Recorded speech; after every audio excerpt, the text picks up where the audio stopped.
In times of great historic progress in the United States, there tends to be great pushback. Unfortunately, what we're seeing in 2016 is a similar back and forth, pushing back against what I think is the arc of justice that's moving finally in the right direction. The North Carolina law is framed as a bathroom bill. It's not just about bathrooms, it's actually about anti-discrimination law. It's about preemption.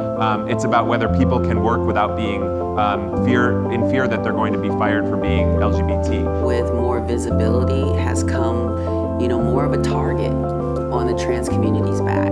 Yes, it's great that we are putting more of a spotlight on trans lives, but without putting also protections in place for the trans community, we're just leaving them vulnerable. We wanted to push it out, outside of the firm.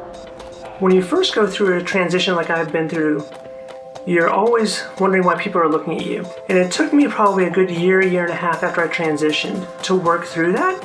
What this legislation has done is forced me to be at my highest senses again and wonder why people are looking at me and wondering if they're questioning me in any way and making me wonder if my personal safety is in jeopardy.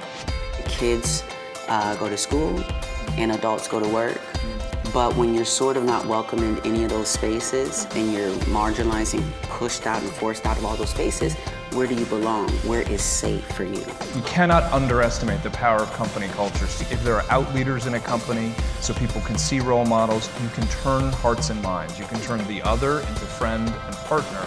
And when you do that, I think you make meaningful progress. The single most powerful voice in policymaking, in legislative activity, are the voice of business leaders. Businesses are withdrawing investments, are withdrawing jobs from the state. They're willing to put their business on the line to stand up for equality because they see the bigger picture. So the voice of a business leader to say, I will not expand here, I will not come here, I don't see this as good for my business, is probably the single most powerful statement anyone can make. HB 2 is costing North Carolina $5 billion. That's actually a year, and that's the tip of the iceberg.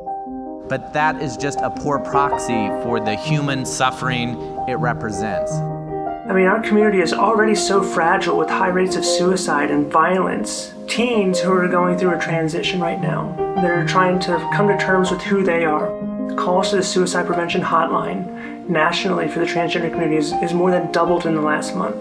Calls to the LGBT Center here in Raleigh have increased 8-fold in the last month. This law will kill people in this state, and I don't think the lawmakers have the first clue. They're worried about a fictional man in a restroom. They're not worried about anything to do with the human lives of the transgender community.